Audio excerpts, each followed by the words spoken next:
سیاسی میدان کی ہر بڑی خبر سے آگاہ رہنے کے لیے ہمارے چینل آزاد سیاست کو سبسکرائب کریں اور بیل آئیکن کو پریس کریں۔ جعفر ایکسپریس کا واقعہ پاکستان کی تاریخ میں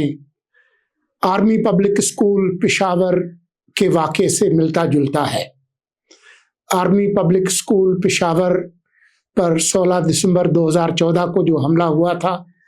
اس کے فوراً بعد اس ملک کی تمام سیاسی جماعتوں نے مل کر نیشنل ایکشن پلان بنایا، جس کے نتیجے میں طالبان ٹی ٹی پی کے خلاف، ان تمام دہشت گردوں کے خلاف ایک بھرپور کارروائی ہوئی، جس کے نتیجے میں مختلف علاقوں میں جہاں پر ٹی ٹی پی نے اپنا زور لگایا ہوا تھا اور آماج گاہ بنایا ہوا تھا، وہاں سے ان کو نکالا گیا بشمول مالاکنڈ سوات کے، اور یہ لوگ بھاگ کر سرحد پار کر کے افغانستان چلے گئے۔ لیکن ابھی جو واقعہ ہوا جعفر ایکسپریس کا، وہ اس سے ملتا جلتا بھی ہے اور مختلف بھی ہے۔ جو اے پی ایس کا واقعہ ہوا تھا وہ صرف ٹی ٹی پی کا واقعہ تھا، جبکہ جعفر ایکسپریس کا جو واقعہ ہے وہ بی ایل اے کے دہشت گردوں اور ٹی ٹی پی کی مشترکہ کارروائی ہے۔ اس میں جو اضافی عنصر ہے وہ غیر ملکی سپورٹ ہے کہ ان دونوں طرح کے دہشت گردوں نے افغانستان کے اندر اپنی آماج گاہ بنائی ہوئی ہے، اور وہاں افغان طالبان ان کی مدد کر رہے ہیں۔ صرف افغان طالبان مدد نہیں کر رہے بلکہ بھارت بھی کر رہا ہے۔ صرف بھارت نہیں کر رہا بلکہ جب آپ نے دیکھا کہ جعفر ایکسپریس کا واقعہ ہوا تو اس کے بعد Afghan Taliban, T T P, P T I کی سوشل بریگیڈ، میڈیا بریگیڈ، اور بھارتی سوشل میڈیا اور مین اسٹریم میڈیا، یہ سب ایک صفحے پر تھے۔ اگر کوئی ایک صفحہ تھا تو یہ ان کا تھا۔ تو ظاہر ہے اس کے جواب میں ہم نے دیکھا کہ منگل 18 مارچ کو قومی سلامتی کمیٹی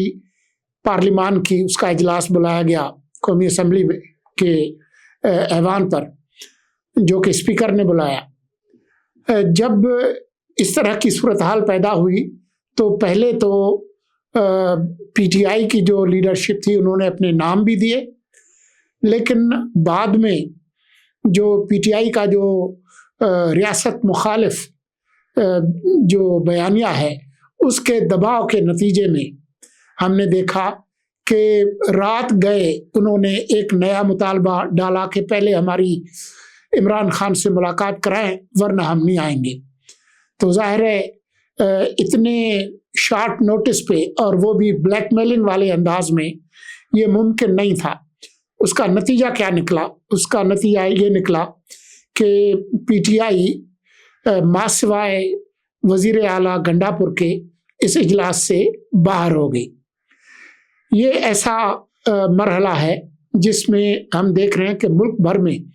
دہشت گردی کے خلاف ایک اتفاق رائے ہے، لیکن پی ٹی آئی نے صرف بلیک میلنگ کے لیے اور اپنے جو سزا یافتہ لیڈر ہیں عمران خان، ان کے لیے رعایت حاصل کرنے کے نام پر انہوں نے اس کا بائیکاٹ کیا، لیکن ان کے وزیر اعلیٰ وہاں پر موجود تھے، اور وزیر اعلیٰ نے بھی وہاں پر کوئی ایسی بات نہیں کی جس میں کسی قسم کی اس آپریشن کے حوالے سے مدد ملتی ہو۔ باہر آ کر وہ آپریشن کے خلاف بیان دیتے ہیں، جبکہ ایوان کے اندر انہوں نے 9 مئی سمیت جو ریاست مخالف عناصر ہیں ان کے خلاف کارروائی کا مطالبہ کیا۔ اب جو صورتحال ہے وہ یہ ہے کہ قومی سلامتی کا یہ جو اجلاس تھا اس میں یہ فیصلہ ہوا ہے کہ ان دہشت گردوں کے خلاف ایک بھرپور کارروائی کی جائے گی، جس میں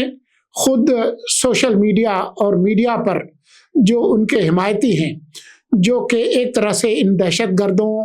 کی مدد کرتے ہیں، ان کے بیانیے کو مضبوط بناتے ہیں، ان کے خلاف بھی کارروائی ہوگی۔ تو یہ صورتحال یقینی طور پر پی ٹی آئی کے لیے اچھی نہیں ہے۔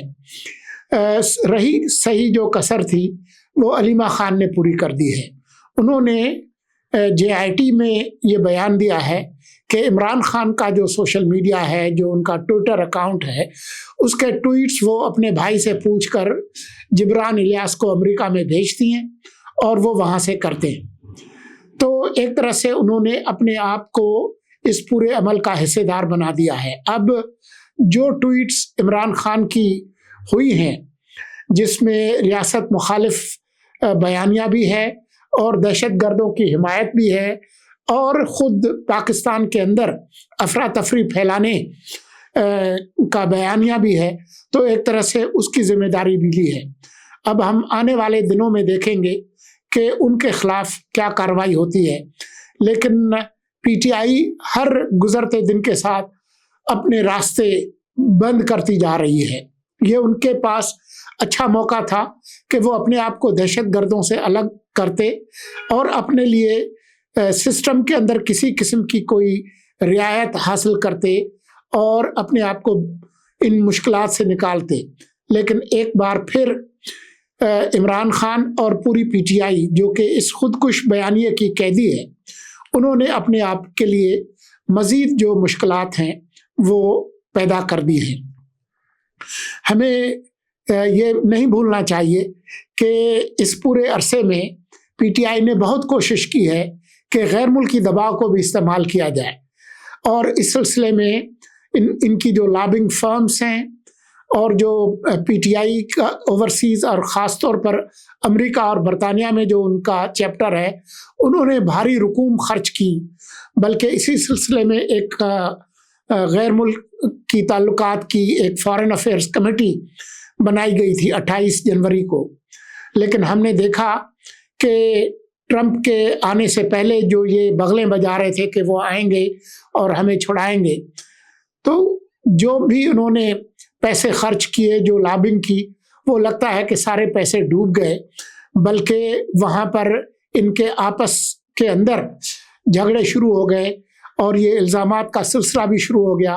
کہ کس نے یہ جو چندے کی رقم تھی وہ کھا پی کے ہضم کر لی ہے۔ تو ہم نے دیکھا کہ جس دن پارلیمان کی قومی سلامتی کا اجلاس ہوا ایوان میں قومی اسمبلی کے، اسی دن پی ٹی آئی نے اس کمیٹی کو تحلیل کر دیا ہے، جس میں شہباز گل بھی تھے، سجاد برقی بھی تھے، عاطف خان بھی تھے، زلفی بخاری بھی تھے۔ وہ کمیٹی جو ہے وہ ٹوٹ گئی ہے۔ اس کا مقصد یہ نہیں ہے کہ وہ کسی طور پہ اسٹیبلشمنٹ سے یا حکومت سے کوئی رعایت حاصل کرنا چاہتے ہیں۔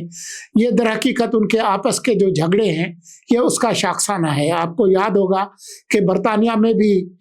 وہاں کے پارلیمان کی ایک کمیٹی کا اجلاس کرانے کی کوشش کی تھی، تو اس کے اندر زلفی بخاری اور جو دوسرے لوگ ہیں پی ٹی آئی کے، چیکو اور انیل مسرت، ان کے درمیان پھڈا پڑ گیا تھا۔ تو اب ان کے آپس کے پھڈے اور جو رقم جمع ہوئی تھی اس کو خرچ کرنے اور لابنگ فرمز کا جو نتیجہ ہے ناکامی کا، اس کے بعد ہم نے دیکھا کہ وہ کمیٹی جو ہے وہ بھی تحلیل کر دی گئی ہے۔ اگر کوئی کسر رہ گئی تھی تو وہ ہم نے دیکھا کہ کل پی ٹی آئی کے حمایتی ایک نام نہاد صحافی ہیں جلیل آفریدی، جو فرنٹیئر پوسٹ کے مرحوم مالک رحمت شاہ آفریدی کے بیٹے ہیں اور امریکہ میں ہی رہتے ہیں اور وہ پی ٹی آئی کے لیے کام کرتے ہیں۔ وہ ہر امریکی محکمہ خارجہ کی بریفنگ میں وہ عمران خان کی حمایت اور کے لیے سوال پوچھتے ہیں۔ کل ان کو بہت بے عزتی کا سامنا کرنا پڑا جب انہوں نے جو امریکی محکمہ خارجہ کی ترجمان ہیں ٹیمی بروس، ان سے انہوں نے پوچھا کہ جی وہ عمران خان جو ہے وہ جیل میں ہیں اور ٹرمپ صاحب ان کے لیے کیا کر رہے ہیں۔ تو ان کو بہت وضاحت سے بتایا گیا کہ امریکی انتظامیہ کسی بھی ملک کے اندرونی معاملات میں مداخلت نہیں کرتی، اور ٹرمپ صاحب کی جو پلیٹ ہے اس پہ اور بہت سارے مسائل پڑے ہوئے ہیں، اور ان کو ٹکا سا جواب دیا گیا کہ اگر مزید آپ کو کچھ پوچھنا ہے تو جا کر وائٹ ہاؤس سے پوچھیں، ہم آپ کی کوئی مدد نہیں کر سکتے۔ تو یہ صورتحال ہے اس وقت پی ٹی آئی کی۔ لیکن جس تیزی کے ساتھ صورتحال بدل رہی ہے قومی سلامتی کے اجلاس کے بعد، اس میں یہ بات ناگزیر ہے کہ دہشت گرد، چاہے وہ بلوچستان میں ہوں، چاہے خیبر پختونخوا میں ہوں، چاہے وہ ٹی ٹی پی ہو، چاہے بی ایل اے ہو، ان کے خلاف کارروائی ہوگی۔ اور جو خیبر پختونخوا کی حکومت ہے وہ وکٹ کے دونوں سائڈ پہ مزید کھیل نہیں سکتی۔ یا تو اس نے اپنے جو 4 کروڑ شہری ہیں ان کو دہشت گردی سے بچانے کے لیے وفاقی حکومت کا ساتھ دینا ہوگا، ورنہ وہ اس صورتحال میں مزید چل نہیں سکے گی۔ اور اگر انہوں نے اسی بیانیے کو،